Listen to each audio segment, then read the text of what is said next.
Assalamualaikum warahmatullahi wabarakatuh. Bismillahirrahmanirrahim. Innal hamdalillah nahmaduhu wa nasta'inuhu wa nastaghfiruh wa na'udzu billahi min shururi anfusina wa sayyiati a'malina. Man yahdihillahu fala mudilla lahu wa man yudlil fala hadiya lahu.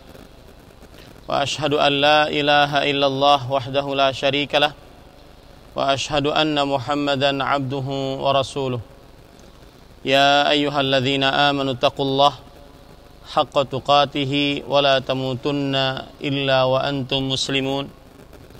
Ya ayyuhan nasu taqu rabbakumul ladzi khalaqakum min nafsin wahidah wa khalaqa minha zawjaha wa batha minhuma رجالا كثيرا ونساء واتقوا الله الذي تساءلون به والأرحام إن الله كان عليكم رقيبا يا أيها الذين آمنوا اتقوا الله وقولوا قولا سديدا يصلح لكم أعمالكم ويغفر لكم ذنوبكم ومن يطع الله ورسوله فقد فاز فوزا عظيما.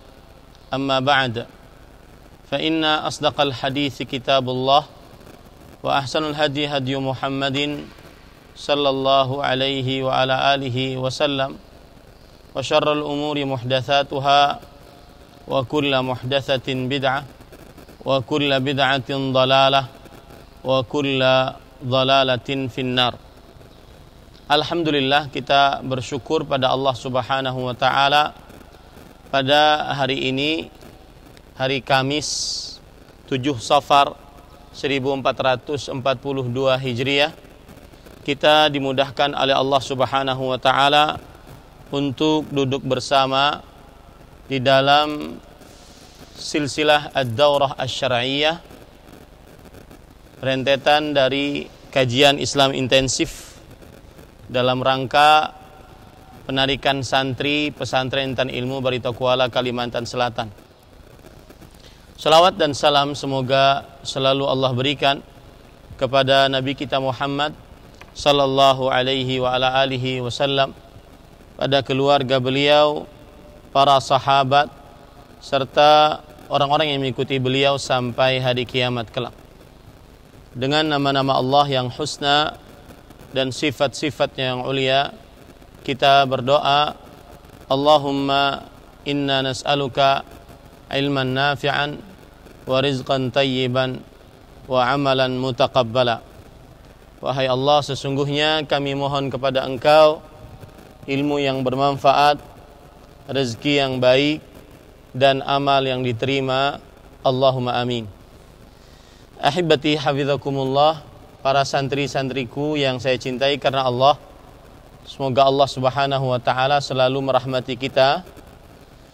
Pada hari Kamis ini, jadwal dari kajian Islam intensif selama masa karantina dalam proses penarikan santri Pesantren Intan Ilmu Barito Kuala, Kalimantan Selatan, kita mempelajari tentang tata cara sholat.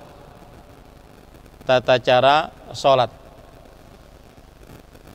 Dan ini untuk santri-santri lama pernah dilakukan pada tahun yang lalu. Seperti santri-santri baru sekarang, kita melaksanakan program namanya Ta'hilul Ilmi, orientasi kepesantrenan bagi para santri baru. Nah, karena 3 bulan yang lalu para santri baru, santri kelas 7 sekarang masih di rumah, kemudian ta'hil ilminya secara online, maka ini kurang efektif. Mungkin ada sebagian yang tidak memperhatikan, ada sebagian yang memperhatikan setengah, ada sebagian yang sangat memperhatikan. Oleh karenanya, dalam masa karantina, proses 2 pekan ini, sepekan pertama kita gunakan pagi untuk mengulang pelajaran tata cara sifat salat Nabi Muhammad sallallahu alaihi wasallam, terutama yaitu bagi santri baru,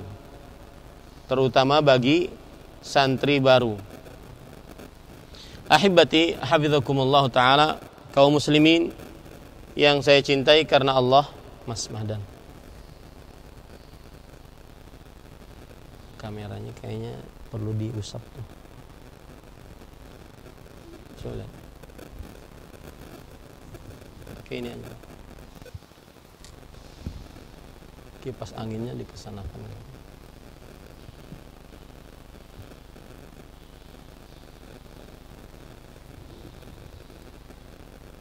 Ya, para ikhwan sekalian dirahmati oleh Allah Subhanahu wa taala, silahkan buka dari jurnalnya halaman 4. Tata cara kita adalah membaca ringkasan tuntunan wudu, mandi, dan sholat yang sudah saya tulis, dan kita akan mempelajari apa yang tertulis. Naam. Kita baca sifat salat Nabi Muhammad sallallahu alaihi wa ala alihi wasallam. Salah satu tuntunan syahadat, saya ulangi, salah satu tuntutan syahadat yang telah kita ucapkan adalah tidak beribadah kecuali dengan cara yang telah diajarkan oleh Rasulullah sallallahu alaihi wasallam, termasuk salat. Para santri sekalian, perhatikan, kita ini sebagai seorang yang bersyahadat asyhadu an la ilaha illallah wa asyhadu anna Muhammadar Rasulullah, maka konsekuensinya, keharusannya adalah alla na'budallah illa bima syara', tidak beribadah kepada Allah kecuali dengan yang disyariatkan, kecuali yang telah diajarkan oleh Rasulullah sallallahu alaihi wasallam, termasuk perihal salat. Salat tidak boleh kita asal salat, sembarangan salat, mengangkat tangannya, meletakkan tangan di atas dada, kemudian ruku, i'tidal, sujud, duduk di antara dua sujud. Tidak boleh kita kerjakan kecuali sesuai dengan petunjuk Rasulullah sallallahu alaihi wasallam. Kita lanjut. Inilah yang dimaksud dengan mutaba'ah. Mutaba'ah artinya adalah, ini kalau para santri sekalian, ya, caranya jangan lupa menulis apa yang dijelaskan. Jangan lupa menulis apa yang dijelaskan. Meskipun sudah ada jurnal yang kita bagikan, maka jangan lupa menulis apa yang sudah kita bicarakan. Inilah yang dimaksud dengan mutaba'ah, yang merupakan salah satu dari dua syarat diterimanya amalan. Mutaba'ah artinya adalah, nah ini catat, mutaba'ah artinya adalah mengikuti Rasulullah sallallahu alaihi wasallam dalam beribadah. Mengikuti Rasulullah sallallahu alaihi wasallam di dalam beribadah. Dan mutaba'ah ini salah satu syarat dari amal sampai diterima oleh Allah Subhanahu wa taala. Syarat mutaba'ah, syarat amal diterima oleh Allah Subhanahu wa taala ada dua. Syarat amalan diterima oleh Allah Subhanahu wa taala ada dua. Yang pertama yaitu ikhlas.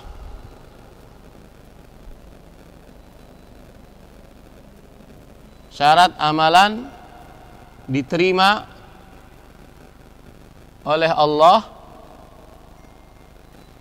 ada dua. Pertama, ikhlas.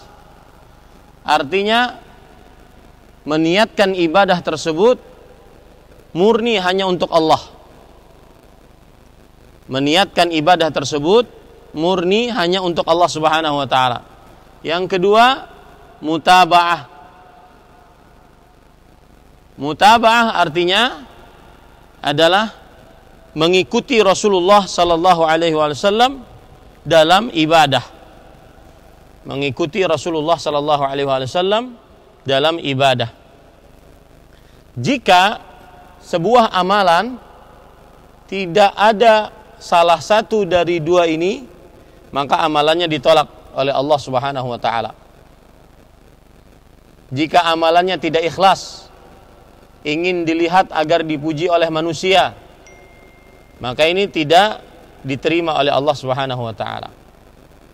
Jika amalannya tidak ikhlas, ingin dilihat agar diberi hadiah oleh manusia, maka ini tidak diterima oleh Allah Subhanahu wa taala. Yang kedua yaitu mutaba'ah. Jika amalannya tidak sesuai dengan petunjuk Rasul sallallahu alaihi wasallam, maka salatnya tidak diterima. Kemudian di sini dituliskan khusus mengenai salat, Rasulullah sallallahu alaihi wasallam bersabda, "Wa shallu kama raaitumuni usalli." Dan salatlah kalian sebagaimana kalian melihat aku salat. Ini perintah dari Rasul sallallahu alaihi wasallam. Salatlah sebagaimana Rasul sallallahu alaihi wasallam salat. Pertanyaannya sekarang, kita sekarang hidup jauh 14 abad sepeninggal Rasulullah sallallahu alaihi wasallam wafat. Bagaimana kita melihat Rasulullah sallallahu alaihi wasallam salat? Maka jawabannya adalah ada di dalam hadis-hadis Rasul. Di dalam hadis-hadis Rasul sallallahu alaihi wasallam, agar beliau di dalam hadis-hadis Rasul sallallahu alaihi wasallam disebutkan bahwasanya beliau mencontohkan bagaimana tata cara salat. Nah, ini dalil bahwa kita wajib meniru, mencontoh salat Nabi Muhammad sallallahu alaihi wa ala alihi wasallam. Kemudian secara singkat, sifat salat Nabi Muhammad sallallahu alaihi wasallam adalah sebagai berikut. Yang pertama, menyempurnakan wudu. Nabi Muhammad sallallahu alaihi wasallam bersabda dalam hadis yang diriwayatkan oleh Imam Bukhari dan Muslim, "Idza qumta ila shalah fa asbighil wudu." Jika kamu hendak melakukan salat, sempurnakanlah wudu. Para santri sekalian yang saya cintai karena Allah, semoga Allah Subhanahu wa taala selalu merahmati kita. Tidak sah salat seseorang tanpa berwudu. Sebagaimana dalam hadis Rasul sallallahu alaihi wasallam riwayat Imam Muslim dari Abu Hurairah radhiyallahu an, Nabi Muhammad sallallahu alaihi wasallam bersabda, "La tuqbalu salatu man ahdatha hatta yatawadda." Tidak diterima salat seorang yang berhadas. Seorang yang berhadas seperti kentut, kencing, buang air kecil, buang air besar. Seorang yang berhadas atau junub atau haid, hadas besar, sampai dia berwudu. Sampai dia berwudu. Kalau hadas besar sampai dia mandi.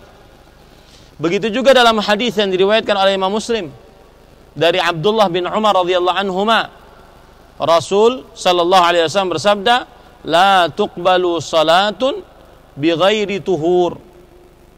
Tidak diterima salat apapun tanpa bersuci, tanpa berwudu. Ya. Maka tata cara salat Nabi Muhammad SAW yang pertama adalah menyempurnakan wudunya. Nah, untuk mengetahui tata cara wudu, insyaallah besok bersama Al-Ustadz Al-Fadhil Abu Ayyub, Ustadz Arif Utsman Nugraha, hafizahullahu ta'ala, tata cara wudu dan mandi junub. Sekarang kita belajar sholat saja. Nah, yang kedua, berdiri menghadap kiblat, yaitu Ka'bah, dengan seluruh tubuhnya. Yang kedua adalah berdiri. Para ikhwan yang dirahmati oleh Allah Subhanahu wa taala, berdiri hukumnya adalah wajib. Ini catat baik-baik. Berdiri hukumnya adalah wajib. Terutama di dalam sholat wajib. Catat itu.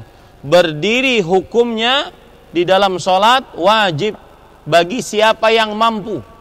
Saya ulangi ya. Berdiri di dalam sholat wajib, catat begini. Saya ulangi. Catat begini. Berdiri di dalam sholat wajib bagi siapa yang mampu, hukumnya wajib. Catat begitu. Berdiri bagi sholat yang wajib, saya ulangi, berdiri di dalam sholat yang wajib bagi siapa yang mampu, hukumnya wajib. Saya tulis ya, supaya tidak salah mencatatnya. Berdiri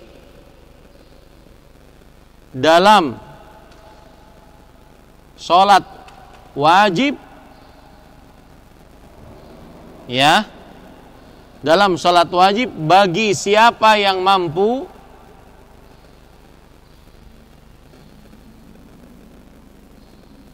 hukumnya wajib.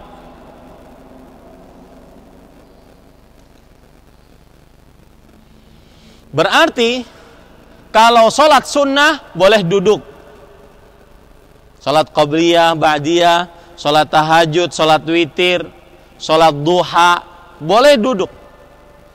Bagi siapa yang mampu, berarti yang tidak mampu boleh duduk. Bahkan boleh berbaring. Kemudian hukumnya wajib, ya. Berarti di dalam sholat sunnah tidak wajib berdiri. Bagi siapa yang tidak mampu, tidak wajib untuk berdiri. Paham ini? Allah berfirman di dalam Al-Quran, surat Al-Baqarah ayat 238. Wa qumu lillahi qanitin. Dan berdirilah hanya untuk Allah dengan tegak. Ini ahibati hafizakumullahu ta'ala. Dan berdirinya menghadap ke Ka'bah. Ya. Berdirinya menghadap ke Ka'bah.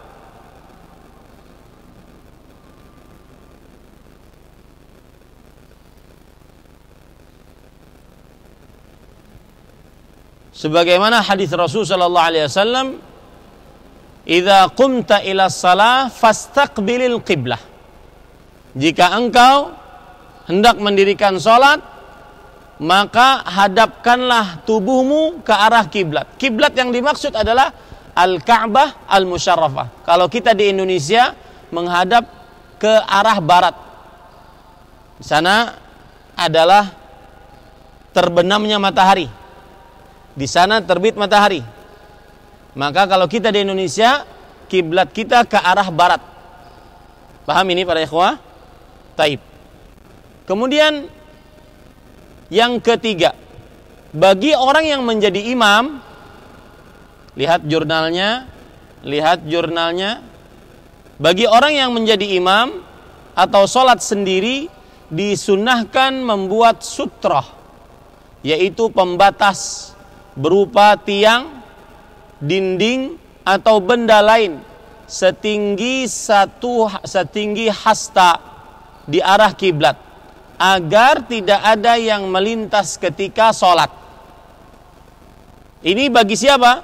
Bagi orang yang sholat sendirian, atau bagi orang yang menjadi imam.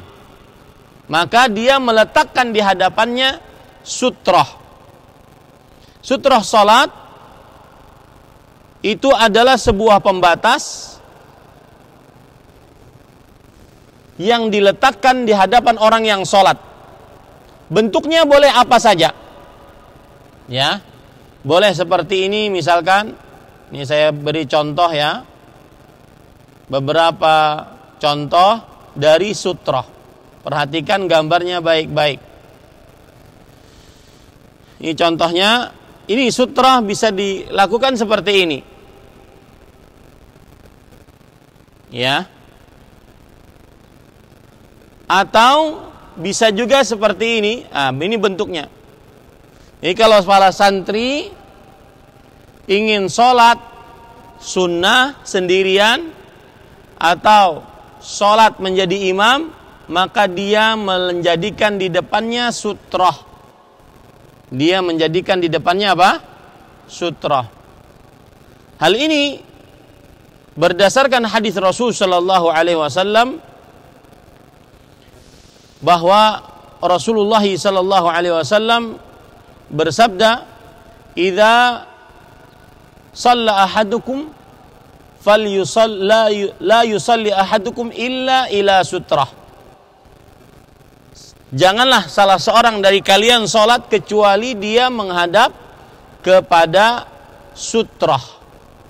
Ya, janganlah dia sholat kecuali dia menghadap kepada sutrah. Sutrah tadi adalah pembatas antara dirinya dengan tempat sujudnya, sehingga tidak ada orang yang lewat di hadapannya.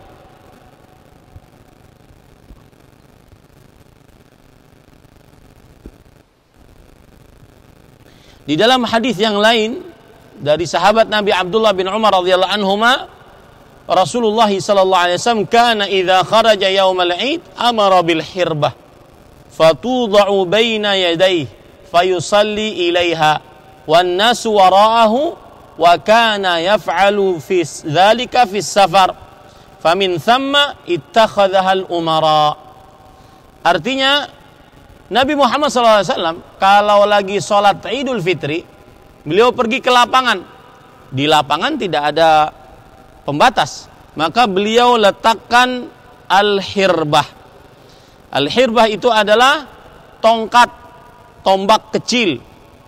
Seperti ini gambarnya, al-hirbah, tombak kecil.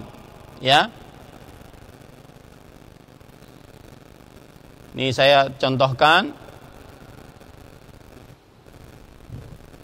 Ini al-hirbah.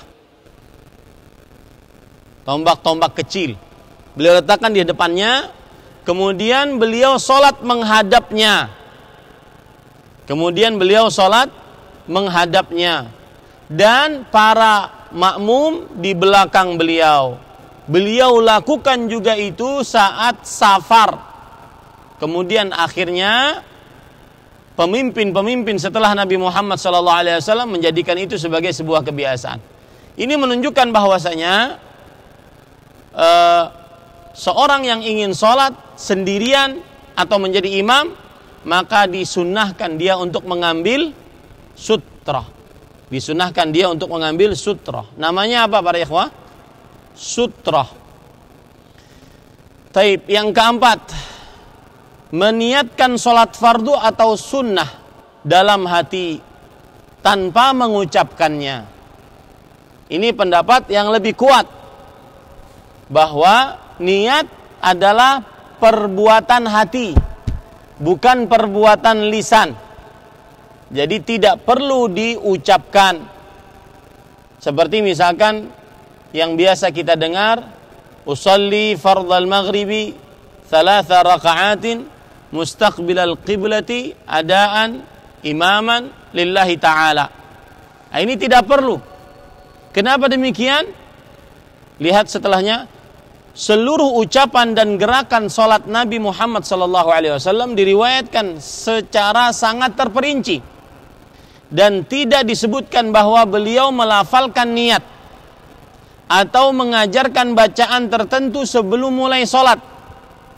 Adapun ucapan usolli yang dilakukan oleh sebagian umat Islam tidak ada dasarnya dari hadis Rasul sallallahu alaihi wasallam. Ya, coba bayangkan, Nabi Muhammad SAW sholatnya itu hadis-hadis tentang sholat sangat terperinci. Berdiri, meletakkan tangan, nanti kita pelajari. Kemudian setelah itu rukunya harus rata. Itu sudah disebutkan secara terperinci oleh hadis-hadis Rasulullah SAW. Masa permasalahan yang berkaitan dengan niat tidak disebutkan walau satu hadis pun? Maka pendapat yang lebih kuat, para ikhwan yang dirahmati oleh Allah Subhanahu wa taala, bahwa tidak disyariatkan untuk mengucapkan niat, karena an-niyatu mahalluhal qalbu. Niat itu tempatnya di dalam hati. Jadi sebelum mengangkat takbiratul ihram, letakkan niat. Saya sengaja sholat zuhur, ya. Kemudian bertakbir. Nah, para ikhwan yang dirahmati oleh Allah Subhanahu wa taala, setelah itu yang kelima, melakukan takbiratul ihram dengan mengangkat tangan hingga sejajar dengan pundak atau telinga sambil mengucapkan Allahu Akbar dan mengarahkan pandangan ke tempat sujud. Lihat di situ, melakukan takbiratul ihram. Apa takbiratul ihram? Takbiratul ihram adalah mengangkat tangan sejajar dengan pundak atau telinga. Sejajar dengan pundak seperti ini, ya. Sejajar dengan pundak atau dengan telinga. Coba praktekkan sejajar dengan telinga. Ya. Ini para ikhwan dirahmati oleh Allah Subhanahu wa taala. Mengangkat tangan sejajar dengan pundak. Seperti ini bisa, atau seperti ini, sejajar dengan telinga. Sambil mengucapkan Allahu Akbar dan mengarahkan pandangan ke tempat sujud. Perhatikan para ikhwan yang dirahmati oleh Allah Subhanahu wa taala. Takbiratul ihram ini adalah takbir pembuka sholat. Tidak sah sholat tanpa takbiratul ihram. Hal ini sebagaimana Rasulullah sallallahu alaihi wasallam bersabda, miftahuha takbir. Kunci dari sholat adalah takbiratul ihram.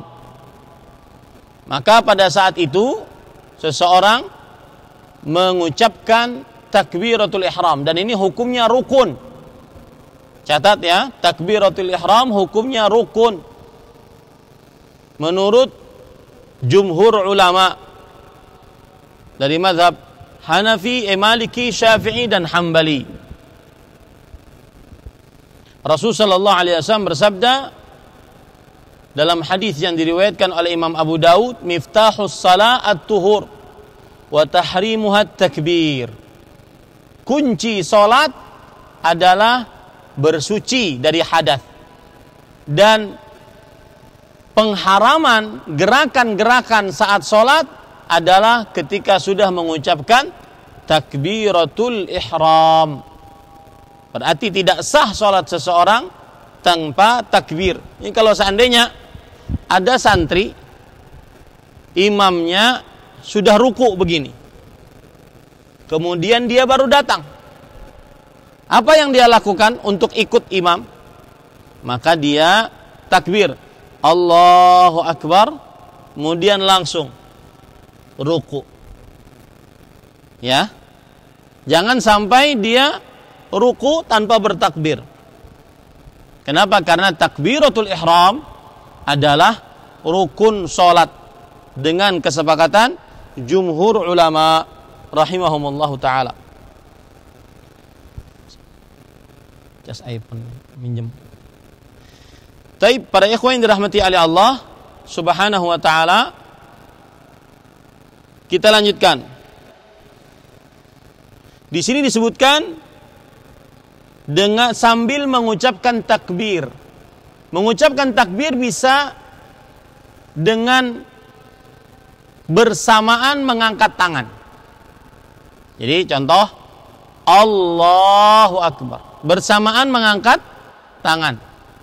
atau setelah mengangkat tangan. Allahu Akbar. Setelah mengangkat tangan. Atau sebelum mengangkat tangan. Allahu Akbar. Ini tiga-tiganya dikerjakan oleh Rasulullah sallallahu alaihi wasallam dan mengarahkan pandangan ke tempat sujud. Para ikhwah yang dirahmati oleh Allah Subhanahu wa taala, dalil yang menunjukkan bahwasanya orang yang sholat mengarahkan pandangan ke tempat sujud adalah karena orang yang sholat ketika mengarahkan pandangannya ke tempat sujud ini lebih selamat dari gangguan dan hal-hal yang menyibukkan. Ini adalah alasan kenapa melihat ke tempat sujud saat sholat, agar lebih menjaga pandangan. Dan yang kedua, agar lebih khusyuk. Dan yang ketiga, agar lebih tetap hati. Di sana kuat nggak ya? Agar lebih tetap kuat hati.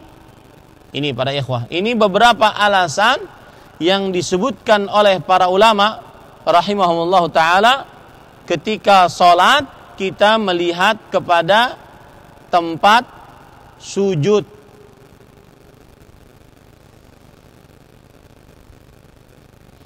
Dan ini adalah pendapatnya para ulama salaf, seperti Imam Sufyan ibn Masruq Ats-Tsauri rahimahullah,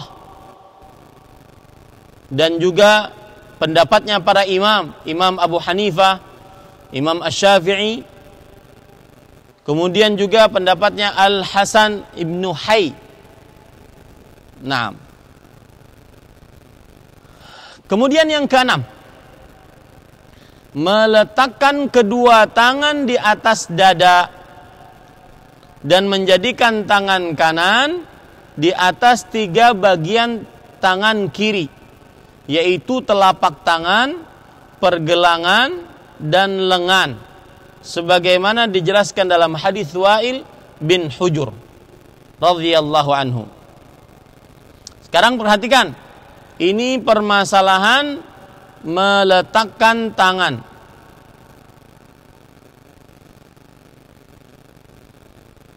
Yang pertama harus diperhatikan adalah tangan kanan di atas tangan kiri.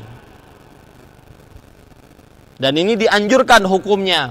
Kalau ada orang meletakkan tangan kiri di atas tangan kanan, sah tidak salatnya? Sah salatnya. Tetapi disunnahkan meletakkan tangan kanan di atas tangan kiri saat berdiri di seluruh rakaat salat. Jadi pendapat jumhur ulama dari mazhab Hanafi, Syafi'i, Hambali, dan salah satu pendapat dari mazhab Maliki. Sebagaimana dalam hadis yang diriwayatkan oleh Imam Bukhari, Rasul sallallahu alaihi wasallam Sahal bin Sa'ad As-Sa'idi radhiyallahu anhu, salah seorang sahabat Rasul sallallahu alaihi wasallam berkata, "Kana an-nasu yu'maru an yadha'a ar-rajulu yadahu al-yumna 'ala dhira'ihi al-yusra fi shalah." Orang-orang diperintahkan, yang memerintahkan adalah Rasulullah, untuk meletakkan tangan kanan di atas tangan kiri. Meletakkan tangan kanan di atas tangan kiri. Ini para ikhwah yang dirahmati oleh Allah Subhanahu wa ta'ala. Kemudian yang kedua, permasalahan meletakkan tangan adalah, lihat di situ, meletakkan kedua tangan di atas dada dan menjadikan tangan kanan di atas 3 bagian tangan kiri, yaitu telapak tangan, lihat sini, pergelangan tangan atau lengan. Ya. Jadi 3-tiganya boleh. Setelah kita bertakbiratul ihram, Allahu Akbar, sejajar dengan telinga atau sejajar dengan pundak. Sebagaimana hadis sahih. Lalu kita letakkan tangan di atas dada. Dada di sini. Tidak terlalu begini. Tidak juga di sini. Atau di perut. Tetapi di dada. Sewajarnya. Nah, kemudian meletakkan tangannya di antara 3 bagian anggota tubuh kita. Bisa seperti ini. Telapak tangan kanan di atas telapak tangan kiri. Bisa seperti ini. Telapak tangan kanan di pergelangan tangan kiri. Bisa telapak tangan kanan di lengan tangan kiri. 3-tiganya diperbolehkan.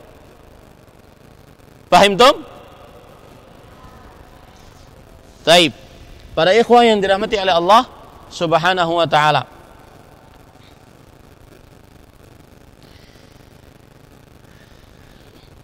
Dalil yang menunjukkan bahwasanya diletakkan di atas tangan di atas dada, bahwa diriwayatkan dari Ali bin Abi Thalib bahwa beliau meletakkan tangan beliau ketika berdiri di dalam sholat di atas dada. Dan juga diriwayatkan dari Tawus bin Kaisan, seorang tabi'i. Beliau berkata, kana Rasulullah sallallahu alaihi wasallam yada'u yadahu al-yumna ala yadihi al-yusra thumma yashudduhuma ala sadrihi wa huwa fi shalah. Adalah Rasulullah sallallahu alaihi wasallam meletakkan tangan kanan di atas tangan kiri kemudian menggenggamnya. Ya. Kemudian meletakkannya di atas dada saat beliau sedang sholat. Ya, saat beliau sedang sholat.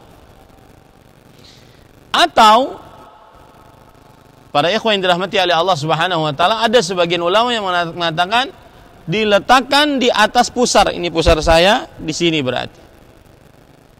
Atau diletakkan juga di bawah pusar. Tetapi pendapat yang lebih kuat adalah di dada. Ya, di dada ini. Dada. Tapi jangan terlalu tinggi di bawah dagu. Ya. Nah, ini para ikhwah yang dirahmati oleh Allah Subhanahu wa taala.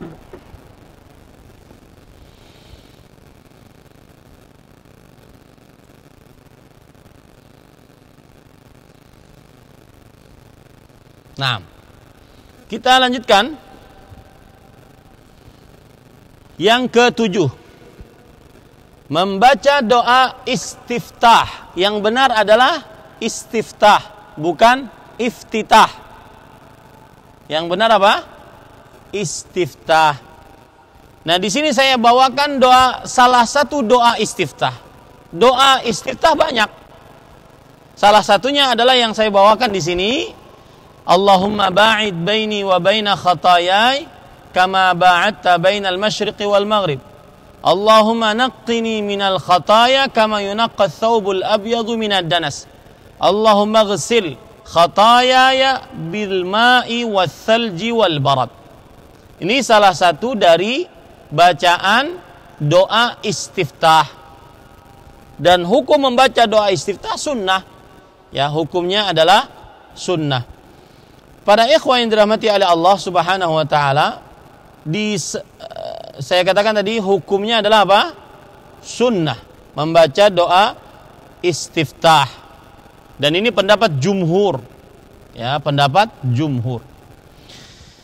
Kemudian ahibati hafizakumullah, di sana ada bacaan-bacaan lain seperti misalkan hadis riwayat Imam At-Tabarani dalam kitabnya Ad-Du'a dan Imam Al-Baihaqi bahwa Jabir radhiyallahu anhu mengatakan anna Rasulullah SAW kana idza iftataha as-salah qala subhanakallahumma wa bihamdika wa tabarakasmuka wa ta'ala jadduka wa la ilaha illa ghairuka wa la ilaha ghairuka wajjahtu lilladzi fatara as-samawati wal arda hanifan wa ma ana minal musyrikin inna salati wa nusuki wa mahyaya wa mamati lillahi rabbil alamin. Ini salah satu doa istiftah. Di sana juga ada doa istiftah lain selain yang kita sebutkan di dalam tulisan kita, yaitu subhanakallahumma wa bihamdika wa tabarakasmuka wa ta'ala jadduka wa la ilaha ghairuka.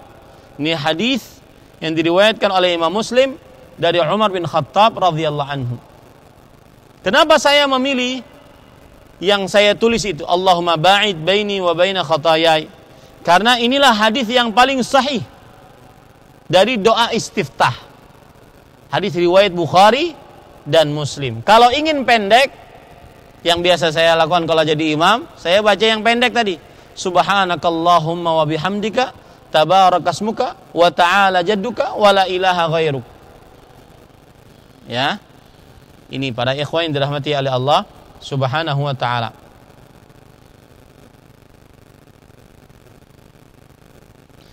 Kemudian kita baca yang ke-8.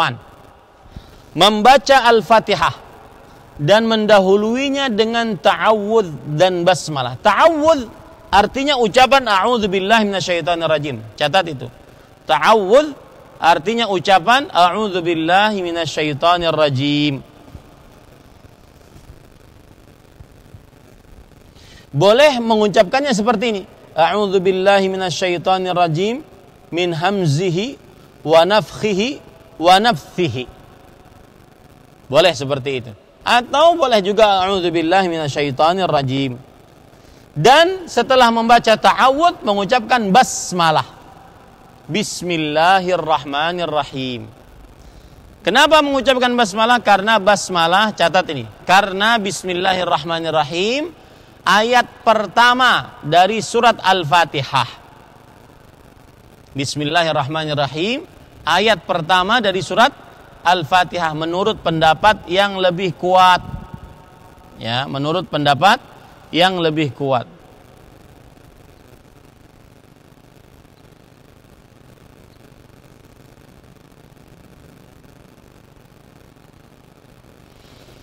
Perlu diperhatikan para ikhwah yang dirahmati oleh Allah, disebutkan di sini serta mengakhirinya dengan amin.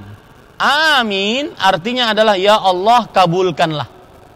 Jadi kalau para santri sekalian mengucapkan amin, maka itu sebenarnya artinya apa? Ya Allah kabulkanlah. Ya Allah kabulkanlah. Kemudian penulis di sini mengatakan Al-Fatihah termasuk rukun salat. Orang yang salat tidak membaca surat Al-Fatihah maka tidak sah salatnya. Terutama yang salat menjadi imam atau salat sendirian. Adapun yang menjadi makmum maka terjadi perbedaan pendapat di antara para ulama. Ya, maka saya nasihatkan kalau para santri sekalian menjadi makmum hendaknya membaca surat Al-Fatihah saat imam tidak mengeraskan bacaannya. Kalau subuh misalkan, maka kita dengarkan saja bacaan imam. Kalau zuhur asar maka baca. Kalau maghrib rakaat pertama dan kedua kita dengarkan bacaan imam. Rakaat ketiga kita membacanya. Kalau isya, rakaat pertama dan kedua kita dengarkan bacaan imam. Rakaat ketiga dan keempat kita baca Al-Fatihahnya. Rasulullah SAW bersabda, la salata liman lam yaqra bi fatihatil kitab. Tidak sah salat orang yang tidak membaca Al-Fatihah. Tuh, kalau kita tadi mendapati imam sedang ruku, maka bagaimana? Apakah kita Allahu Akbar baca dulu Al-Fatihah baru ikut ruku, sedangkan nanti imamnya naik?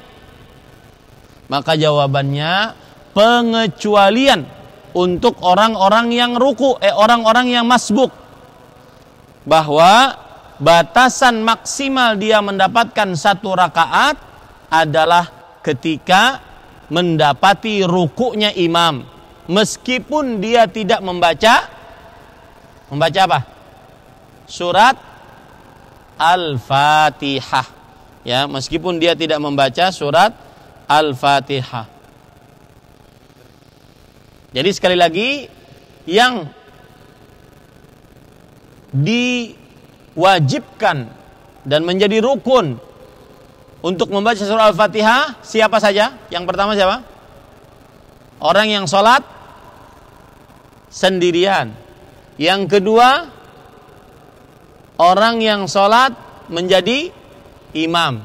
Adapun makmum, kita mengambil pendapat apa tadi? Nah, kalau sholatnya imamnya tidak dikeraskan, baru makmum membaca. Fahim tum? Taib.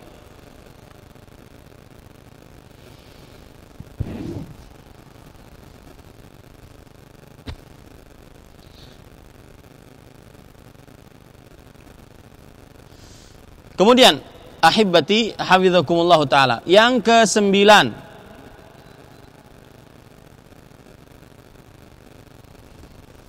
membaca surat yang dihafal. Sunnahnya agak panjang pada sholat subuh, sedang untuk zuhur, asar, dan isya pendek atau kadang panjang atau sedang untuk maghrib. Bacaan asar lebih pendek dari bacaan zuhur. Ya, jadi subuh panjang, kemudian sedang, zuhur, asar, isya sedang, kemudian maghrib bisa pendek, bisa sedang, bisa panjang. Nah, ini para ikhwah yang dirahmati oleh Allah. Taib. Yang ke-10, ruku sambil bertakbir dan mengangkat tangan sejajar dengan pundak atau telinga. Jadikan kepala sejajar dengan punggung. Letakkan tangan di atas lutut dengan jari-jari direnggangkan. Hendaknya tumakninah dalam ruku dan membaca Subhana Rabbiyal Azim.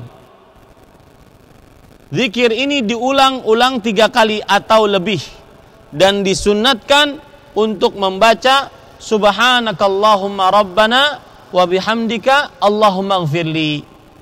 Nah, ini bacaannya boleh 2 atau salah satu dari keduanya boleh. Subhana Rabbiyal Azim diulang-ulang, atau Subhanakallahumma wa bihamdika Allahumma gfirli. Kita pelajari ruku. Ruku sambil bertakbir dengan mengangkat tangan sejajar dengan pundak atau telinga. Sama. Ketika kita tadi seperti ini, ya, kita kan sholat, kemudian baca surat lam yalid wa lam yulad wa lam yakul lahu kufuwan ahad. Kemudian Allah sejajar dengan telinga atau sejajar dengan pundak. Ya. Mengucapkan takbirnya bisa bersamaan atau bisa terlambat atau lebih cepat. Saya beri contoh bersamaan. Dari sini Allahu Akbar bersamaan, atau bisa takbir dulu baru bergerak. Dari sini Allahu Akbar, ya, atau bergerak dulu baru takbir. Dari sini Allahu Akbar. Paham ini? Cuma ingat, bacaan takbirnya dibaca saat bergerak, bukan saat sudah sampai. Contoh bedanya. Lihat bedanya. Ini saya membedakan antara bacaan takbir saat bergerak dibandingkan saat sudah sampai. Ini saat bergerak, ya. Allahu Akbar saat bergerak bersamaan. Atau yang ini keliru, saat sudah sampai. Allahu Akbar. Nah, ini salah. Kenapa? Karena takbirnya disebut dengan takbiratul intiqal, takbir perpindahan. Jadi dibacanya saat berpindah, bukan saat sudah sampai. Fahim tom? Taib. Kemudian tadi disebutkan pada ikhwan yang dirahmati oleh Allah, jadikan kepala sejajar dengan punggung. Coba siapa yang mau mempraktekkan? Taqaddam, maju. Maju sini. Naam. Jihad, maju. Ta'al. Di sini biar terlihat kamera jihad. Punggung sejajar, kepala sejajar dengan punggung hadap sana. Ya, ruku. Ruku. Iya. Lihat ini. Ini harus. Nah, ini kepalanya ya, nah begini. Ya. Sejajar dengan punggung diusahakan. Matanya menghadap kemana? Ke tempat sujud. Ya, di sini disebutkan jadikan kepala sejajar dengan punggung. Bahkan dalam hadis disebutkan bahwa airnya itu bisa menetap di sini. Ya, ini. Kemudian letakkan tangan di atasnya. Sudah. Letakkan tangan. Jazakallah khair. Letakkan tangan di atas lutut dengan jari-jari direnggangkan. Ya, saya beri contoh. Ini di atas lutut. Jari-jari direnggangkan. Nah, seperti ini. Ya, jari-jarinya direnggangkan. Nah.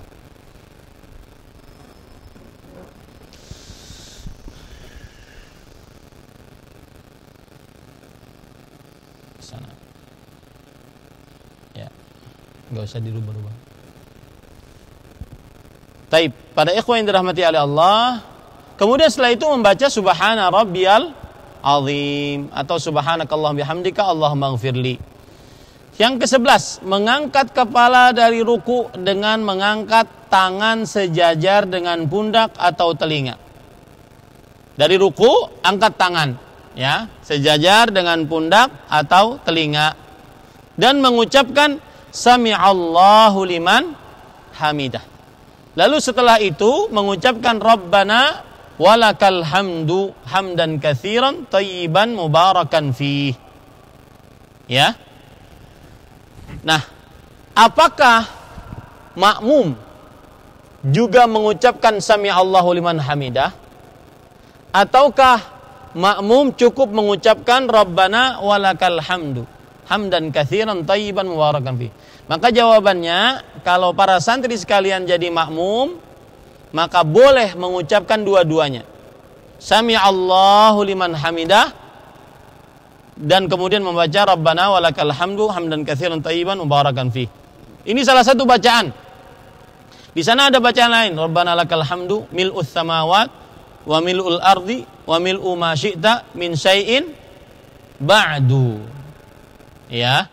Ini adalah salah satu ucapan saat i'tidal. Itu yang ke-11, ya, yang ke-11. Kemudian yang ke-12, sujud sambil mengucapkan Allahu Akbar. Letakkanlah kedua tangan terlebih dahulu, kemudian kedua lutut Anda, atau boleh sebaliknya, kemudian mengarahkan jari-jari tangan dan kaki ke kiblat, dan serta merapatkan jari-jari tangan tersebut. Jadi caranya, seseorang ketika dari i'tidal, dia i'tidal, kemudian ingin turun ke sujud, maka dia turun sambil mengucapkan Allahu Akbar. Pendapat yang lebih kita kuatkan adalah tangan terlebih dahulu sebelum lutut. Ya. Tangan terlebih dahulu. Baru setelah itu lutut. Saya ulangi. tangan terlebih dahulu, baru setelah itu lutut. Dalilnya apa? Rasul sallallahu alaihi wasallam bersabda, "La yabruk ahadukum kama yabrukul ba'ir." Janganlah salah seorang dari kalian dia turun seperti turunnya onta.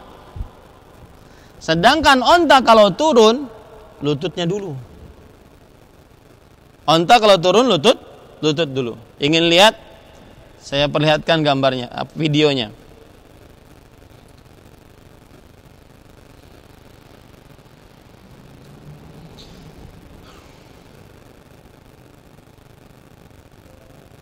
Bentar ya, saya carikan videonya bagaimana onta turun.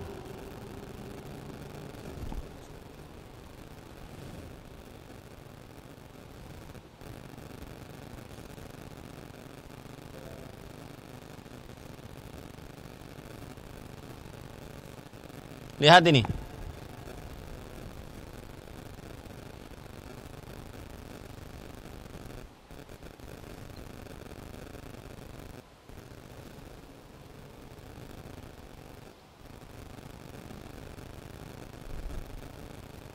Lihat. Nah, kelihatan nggak? Ya. Nah, begitulah onta turun. Ini yang dilarang oleh Rasulullah sallallahu alaihi wasallam. Ketika seseorang mau sujud dari i'tidal, maka dia begini dulu. Ya. Tetapi ada sebagian ulama berpendapat bahwa hadis tersebut terbalik. Semestinya lutut dulu baru kedua telapak tangan. Makanya saya tulis di situ boleh mendahulukan lutut dibandingkan kedua telapak tangan. Tetapi pendapat yang lebih kita kuatkan adalah mendahulukan kedua telapak tangan dibandingkan lutut. Kemudian mengarahkan jari jemari tangan dan kaki ke kiblat. Ya, arahkan jari jemarinya, tangan dan kaki kiblat, serta merapatkan jari-jari tangan tersebut, dirapatkan jari-jarinya. Saat sujud dirapatkan. Ya.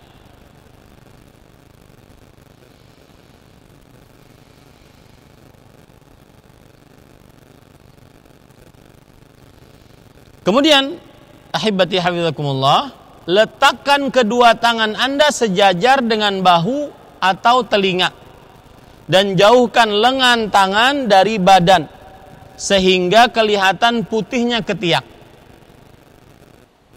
Dan jauhkan juga kedua paha dari perut dan betis dari paha. Angkat tangan Anda sehingga tidak menempel ke lantai. Dan pastikanlah bahwa Anda sujud di atas 7 anggota tubuh, yaitu dahi dan hidung itu 1, kedua telapak tangan, kedua lutut, jari dari kedua telapak kaki. Ya, kita praktekkan sekarang. Siapa yang mau mempraktekkan? Nah, selain jihad, santri lama, man yurid? Coba Faris, ta'al ya Faris. Lihat, perhatikan, hadap ke sana Faris, kemudian sujud di sini di tengah, hadap ke sana dan sujud. Kedua tangan sejajar dengan bahu, hadap sana. Ya. Kedua tangan sejajar dengan bahu. Coba sujud sekarang. Kedua tangan sejajar dengan bahu. Ya, nih, sejajar dengan bahu. Lihat di sini. Atau sejajar dengan kedua telapak dengan telinga. Jadi ada 2 cara. Sejajar dengan bahu atau sejajar dengan kedua telinga. Ya. Kemudian setelah itu jari jemarinya dirapatkan. Jari jemarinya dirapatkan. Lalu setelah itu hadap sini, Paris. Hadap ke papan tulis. Sujud lagi, hadap papan tulis. Lihat ya, terutama santri baru. Lihat antara lengan dengan badan dilebarkan sehingga terlihat ketiak. Ya. Kemudian tangan jangan nempel ke lantai, tetapi diangkat. Karena Rasulullah SAW melarang seorang sujud seperti duduknya anjing. Ya, anjing itu kalau duduk begitu. Maka harus diangkat. Kemudian hadap lagi ke sini, Paris. Sini, hadap sini. Ya. Kemudian antara paha dengan perut tidak boleh diusahakan, dianjurkan tidak nempel. Dan antara paha dengan betis juga tidak nempel. Ya. Kemudian hadap sini lagi, Paris. Hadap sini. Taib. Sujud lagi. Dan kaki kita mengambil pendapat yang digabungkan antara kaki dengan kaki. Ya. Ada yang berpendapat seperti ini, jumhur. Nah, maka ini diperbolehkan, tetapi yang kita ambil pendapat seperti ini. Paham tum? Taib. Jazakallah khair, Faris. Lanjut. Ucapkanlah sebanyak 3 kali atau lebih. Subhana rabbiyal a'la. Atau mengucapkan subhanakallahumma rabbana wa bihamdika Allahumma ighfirli. Dan ketika sujud, di sini disebutkan disunatkan memperbanyak doa saat sujud. Disunatkan memperbanyak doa saat sujud. Karena Rasulullah SAW bersabda, aqrabu ma yakunul abdu min rabbih fahuwa sajid. Keadaan yang paling dekat antara seorang hamba dengan Rabbnya adalah saat dia sujud. Doanya, doa yang bagaimana? Yang dibaca oleh Rasulullah SAW. Di antaranya, Allahumma ighfirli dzambi kullahu diqqahu jillahu awwalahu wa akhirahu wa alaniyatahu wa sirrah. Ya. Atau doa-doa yang lain, Rabbana atina fid dunya hasanah wa fil akhirati hasanah wa qina adzabannar. Atau doa di antaranya doa juga ya muqallibal qulub tsabbit qalbi ala dinik, dan seterusnya. Yang ke-13, bangun dari sujud sambil mengucapkan Allahu Akbar.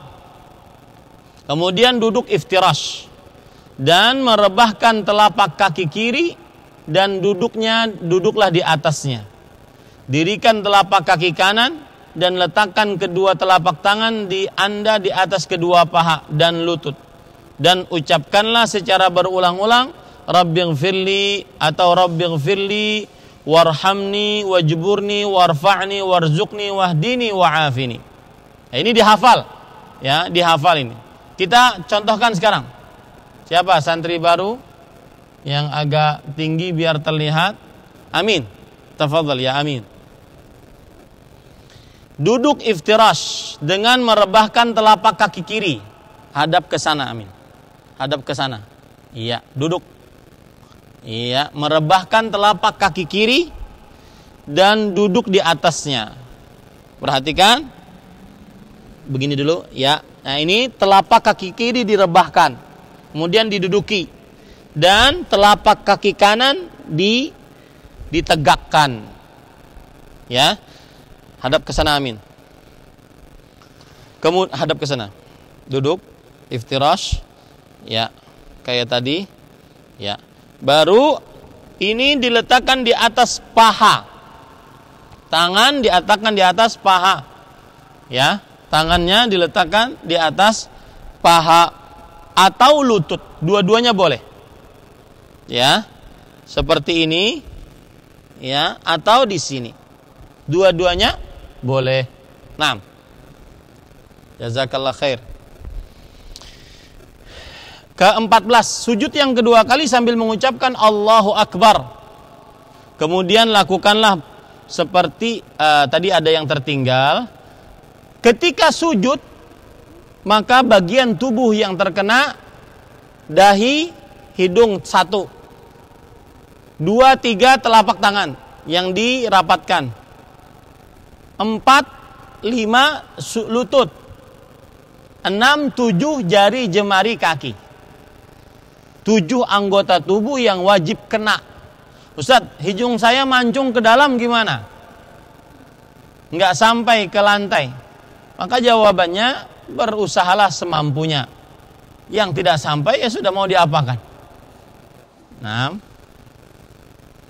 sujud yang kedua kali sambil mengucapkan, kemudian lakukanlah seperti mengucapkan Allahu Akbar, kemudian lakukanlah seperti pada sujud yang pertama. Yang ke-15, kemudian bangun dan duduk istirahat. Nah, jadi sebelum kepada rakaat yang kedua, maka dianjurkan untuk duduk kembali. Disebut duduk apa? Duduk istirahat. Seperti apa duduknya? Sama seperti duduk di antara dua sujud tadi. Nah, yang ke-16, kemudian bangun bersandar pada kedua telapak tangan dan berdiri sambil mengucapkan Allahu Akbar. Kemudian lakukanlah sebagaimana dalam rakaat pertama. Bangunnya begini, ya, bersandar dengan kedua telapak tangan. Misalkan ini sujud, seseorang sujud, kemudian dia duduk istirahat, kemudian dia bersandar dengan kedua telapak tangannya. Boleh, perhatikan, boleh seperti ini, bangun, atau boleh seperti ini, bangun. Ya, untuk rakaat yang kedua ataupun keempat. Paham ya? Nah, yang ke-17 itu typo, salah. Yang ke-17, apabila sholatnya 2 rakaat seperti sholat subuh, sholat Jumat, sholat Id, dan sholat-sholat sunnah lainnya, maka hendaklah duduk dengan iftirash. Ya, setelah bangun dari sujud yang kedua pada rakaat terakhir, seperti bentuk duduk di antara 2 sujud. Rebahkan telapak kaki kiri dan dudukkan di atasnya. Dirikan telapak kaki kanan dan letakkan kedua telapak tangan di atas kedua paha atau lutut. Letakkan tangan kanan di atas paha kanan dan menutup semua jari kecuali telunjuk. Ya, semua menutup kecuali jari telunjuk sebagai isyarat atas tauhid. Dan menggerak-gerakannya, ya, seperti ini, menggerak-gerakannya. Lalu bacalah bacaan tasyahud, dan di sini ada bacaan tasyahud yang saya sebutkan. At-tahiyyatu lillah wassalawatu wattayyibat. Assalamu alayka ayyuhan nabiyyu wa rahmatullahi wabarakatuh. Assalamu alayna wa ala ibadillahis salihin. Asyhadu an la ilaha illallah wa asyhadu anna Muhammadan abduhu wa rasuluh. Kemudian membaca salawat. Allahumma salli ala Muhammad wa ala ali Muhammad kama sallaita ala Ibrahim wa ala ali Ibrahim innaka Hamidum Majid, wa barik ala Muhammad wa ala ali Muhammad kama barakta ala Ibrahim wa ala ali Ibrahim innaka Hamidum Majid. Baru membaca doa, Allahumma inni a'udzubika min adzabil qabr wa min adzabi jahannam wa min fitnatil mahya wal mamat wa min syarri fitnatil masihid dajjal. Atau membaca doa Allahumma inni ala dzikrika wa syukrika wa husni ibadatik. Atau doa Allahumma inni as'alukal jannah wa a'udzubika minan nar. Jadi kalau salatnya 2 rakaat maka duduknya iftirash. Tapi kalau salatnya 3 rakaat, lihat halaman yang ke-8 nomor 17. Mengucapkan salam dengan menoleh ke kanan sampai kelihatan putih pipi. Seperti ini. Ya, kelihatan putih pipi. Bagian putih pipi lalu ke kiri juga dengan mengucapkan setiap arah Assalamualaikum warahmatullah. Jadi Sampai orang di belakang kita melihat ini. Begitu juga ini, sampai orang di belakang kita bisa melihat pipi kita. Dengan mengucapkan Assalamualaikum warahmatullah. Baik. Apabila sholatnya 3 rakaat seperti maghrib, atau 4 rakaat seperti zuhur, asar, isya, pada tasyahud pertama kita boleh membaca bacaan tasyahud saja, kemudian berdiri. Jadi kalau seandainya tahiyat awal, al-ula, tasyahud awal, at-tahiyatu lillah, as-salawatu wat-thayyibat, assalamu alayka ayyuhan nabiy wa rahmatullahi wa barakatuh, assalamu alayna wa ala ibadillahi salihin, asyhadu an la ilaha illallah wa asyhadu anna muhammadan abduhu wa rasuluh. Sampai situ saja. Baru bangun rakaat ketiga. Boleh seperti itu. Boleh juga ditambah dengan sholawat. Boleh ditambah dengan doa. Ya, seperti itu. Nah, kemudian dan duduknya, para ikhwan dirahmati oleh Allah Subhanahu wa taala. Nanti kita baca itu. Yang nomor 19. Kemudian berdirilah untuk mengerjakan rakaat yang ketiga sambil mengangkat kedua tangan dan bertakbir. Jadi begini. Ini anggap saya mengerjakan sholat maghrib. Saya duduk di antara saya duduk tasyahud. Duduknya iftirash, ya, tasyahud. Kemudian saya bangun untuk rakaat yang ketiga. Atau kalau salat zuhur, salat asar, salat isya rakaat ketiga, saya bangun. Ya, kemudian mengangkat tangan. Mengangkat tangan untuk bangun kepada rakaat yang ketiga. Baru setelah itu diletakkan di atas dada. Nah, ini para ikhwan yang dirahmati oleh Allah. Yang ke-20, kemudian bacalah surah Al-Fatihah saja pada rakaat ketiga dan keempat. Boleh juga sesekali membaca surat pada rakaat ketiga dan keempat sholat zuhur. Nah ini, asalnya rakaat ketiga atau keempat, baik itu sholat maghrib, zuhur, asyar, isya, setelah Al-Fatihah tidak baca surat, kecuali Al-Fatihah saja. Sedangkan untuk zuhur dan asar boleh kadang-kadang di rakaat ketiga dan keempat membaca surat. Jadi boleh itu. Boleh kadang-kadang. Ya. Yang ke-21 yang terakhir, lanjutkanlah sholat Anda sebagaimana yang sudah dijelaskan. Kemudian bacalah tasyahud di akhir rakaat yang ketiga dari sholat maghrib dan yang keempat dari sholat zuhur, asar dan isya. Sebagaimana yang dijelaskan pada sholat yang jumlah rakaatnya 2. Bacalah tahiyat, sholawat, kemudian doa-doa. Yang beda adalah bentuk duduknya. Kalau sholatnya 2 rakaat, duduknya tadi apa namanya? Iftirash. Coba ucapkan sama-sama. Kalau sholatnya 2 rakaat, duduk tasyahudnya apa namanya? Iftirash. Iftirash.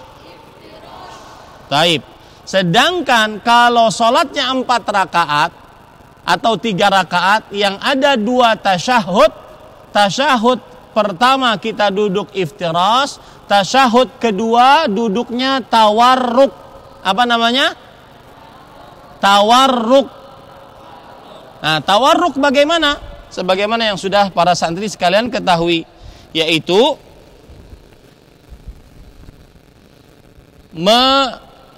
mendirikan telapak kaki kanan, kemudian memasukkan telapak kaki kiri di bawahnya, di bawah kaki kanan, kemudian duduk di atas warak. Ini namanya warak. Mohon maaf, pipi pantat itu namanya warak. Duduklah di situ. Ya, ini tetap berdiri tegak, kemudian letakkan tangan di atas, tangan kanan dulu di atas paha, kemudian dibuatlah seperti ini, ya, dan diberikan telunjuk. sebagai isyarat tauhid. Dari mulai kita membaca at-tahiyyat. Dari mulai kita membaca apa? At-tahiyyatu lillah, as-salawatu wat-thayyibat. Sudah kita berikan isyarat. Ya, ini pendapat yang kita ambil. Bukan ketika membaca asyhadu alla ilaha illallah. Bukan. Tetapi dari mulai at-tahiyyat kita. Kemudian ini diletakkan di atas paha atau di atas lutut. Lalu pendapat yang kita ambil juga adalah digerak-gerakan. Ya, digerak-gerakan. Kapan digerak-gerakannya? Saat berdoa. Karena Rasulullah SAW bersabda, diceritakan, kana yuharriquha wa yad'u biha. Beliau menggerak-gerakannya sambil berdoa dengannya. Menggerak-gerakannya sambil berdoa dengannya. Cara menggerakkannya bagaimana?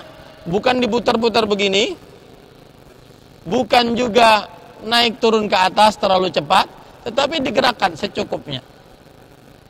Ya, digerakkan secukupnya. Nah, masih ada waktu 5 menit sampai 10 menit.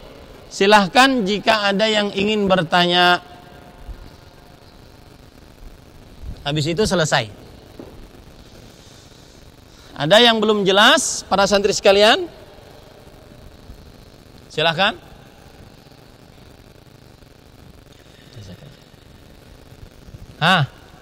Siapa yang ingin bertanya? Kalau tidak ada yang bertanya, saya yang bertanya. Ada yang flu, Philip? Sudah mulai? Raffi? Flu, Philip. Siapa lagi? Banyak yang flu ya. Nanti minum obat ya. Flu, Philipnya. Taib. Kemudian minum vitamin.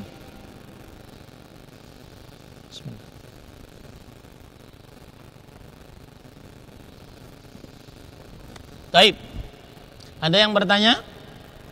Kalau tidak saya bacakan pertanyaan dari para yang mengikuti melalui media sosial. Saya mohon maaf kepada yang mengikuti melalui media sosial karena keterbatasan kamera, maka tidak bisa diperlihatkan gerakan-gerakannya. Ya. Nah, ada yang ingin bertanya? Silahkan, amin. Keraskan suaranya.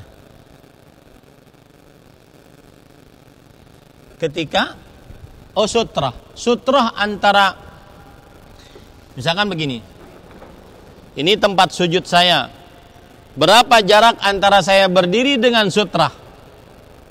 Maka jawabannya adalah secukup seorang sholat sujud. Ya, kalau kita meterkan mungkin 1,5 meter antara dia berdiri dengan sutrahnya. Karena manusia ya minimal seperti itu atau maksimal seperti itu. Tujuan sutrah tadi agar orang tidak apa? Tidak lewat, ya. Nah. Ada lagi yang ingin bertanya? Angkat tangan. Man indahu su'al falyarfa' yadahu.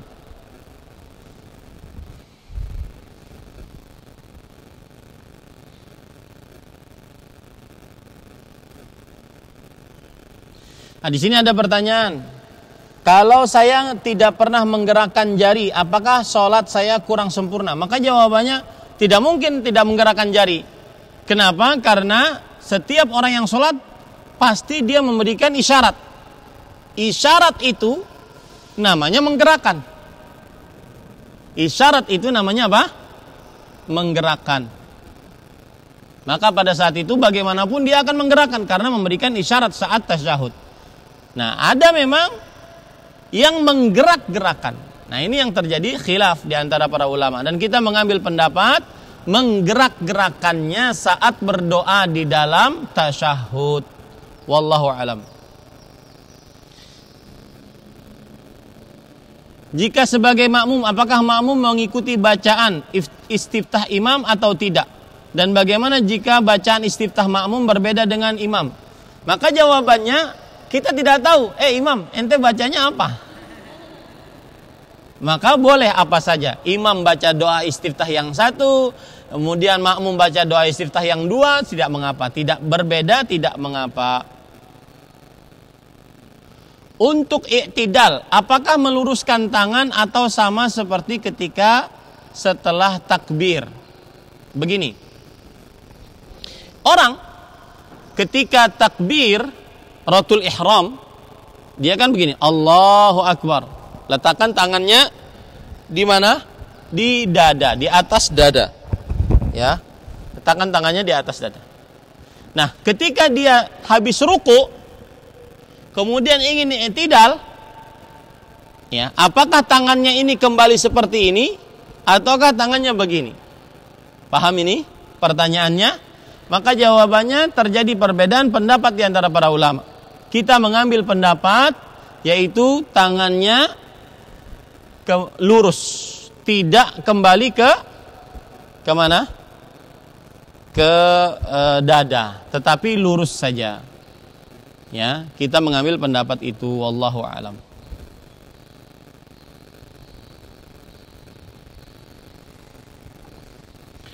Waktu baca tahiyat, jari menunjuk dalam keadaan diam, Ustaz. Kemudian pas doa baru digerak-gerakan. Ya, itu yang benar. Jadi ketika kita tahiyat, kita ucapkan, lihat di sini, at-tahiyat. Kan? Berikan isyarat. At-tahiyatu lillah.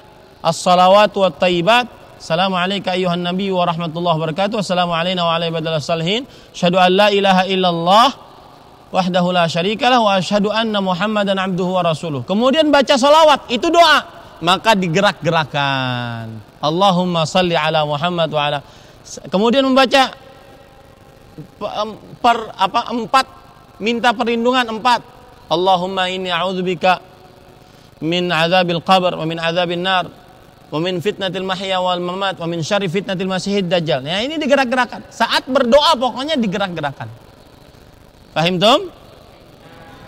Taib.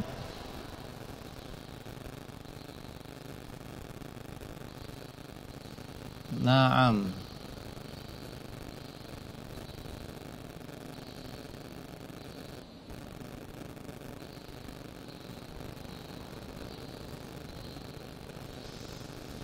Taib para ikhwah. Hal indakum soal? Any question? Raffi badannya panas? Enggak, pilek aja. Yang meler siapa yang meler? Angkat tangan. Enggak ada. Cuma bersin, flu gitu ya. Nanti kita obati. Kalau AC-nya tidak cukup, terlalu dingin, maka dimatikan. Saya sudah bilang bahwasanya ini cuacanya ekstrim. Kadang hujan, kadang terlalu panas, maka vitaminnya diminum. Bawa vitamin enggak? Vitamin C bawa? Bawa, diminum ya. Yang pilek-pilek juga diminum. Nanti akan diobati oleh tim kesehatan. Mudah-mudahan semua dari kita bisa melewati 1 pekan pertama dengan sehat wal afiat. Qul amin. Ya, sehingga kalau sudah 1 pekan pertama sehat wal afiah, insyaallah pekan-pekan selanjutnya lebih mudah. Bahkan saya ada rencana bahwa setelah 1 pekan kita pindah ke asrama langsung. Mau? Ya. Mudah-mudahan itu kan tempat karantina, karena nanti ada Sabtu depan ini sisa dari santri gelombang pertama akan datang Sabtu depan. Ini sekarang hari Kamis, hari Jumat, hari Sabtu akan ada lagi datang. Nanti insya Allah hari ini dibicarakan apakah diperbolehkan pindah ke asrama, ya. Karena di situ sudah ada ranjangnya, kemudian sudah ada tempat meletakkan barang-barangnya dan segala macam. Kalau ini kan karantina sementara, makanya tempat gantungannya juga terbuat dari scaffolding. Mohon dimaklumi dulu ya. Jaga kesehatan, jangan dekat-dekat AC, jangan hujan-hujanan dulu. Ya. Demikian. Kita cukupkan dengan kafaratul majlis. Subhanakallahumma bihamdik, asyhadu an la ilaha illa anta astaghfiruka wa atubu ilaik. Wassalamualaikum warahmatullahi wabarakatuh.